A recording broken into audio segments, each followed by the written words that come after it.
দর্শক, আমরা রয়েছি ঢাকা জেলা প্রশাসন কার্যালয়ে।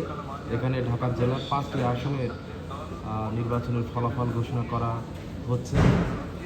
এর ভিতরেই কিন্তু আপনাদেরকে জানিয়ে রাখি যে ইতোমধ্যে ঢাকা জেলার 3টি আসনে কিন্তু ভোটের ফলাফল ঘোষণা করা হয়েছে। এর ভিতরে দর্শকের ভিতরে ঢাকা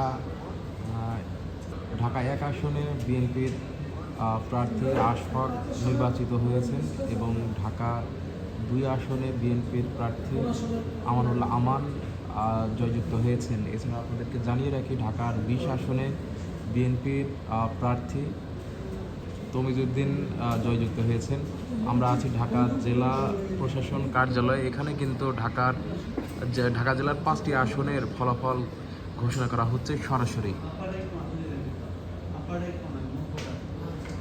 দর্শক, আপনাদেরকে জানিয়ে রাখি যে ঢাকা জেলার যে 5টি আসন, এই 5টি আসনের ভিতরে ইতোমধ্যে ঢাকার বিএনপির 3টি আসনে জয়যুক্ত হয়েছেন এবং এখানে যারা প্রার্থী রয়েছেন বা বিভিন্ন জায়গায় আনঅফিসিয়ালি যে ঘোষণা হয়েছে সেই 2টি আসনে গয়েশ্বর এবং আরেকটি আসনে কিন্তু বিএনপি জয়যুক্ত হয়েছেন। অর্থাৎ ঢাকার 5টি আসনে 5টিতেই বিএনপি জয়যুক্ত হয়েছে।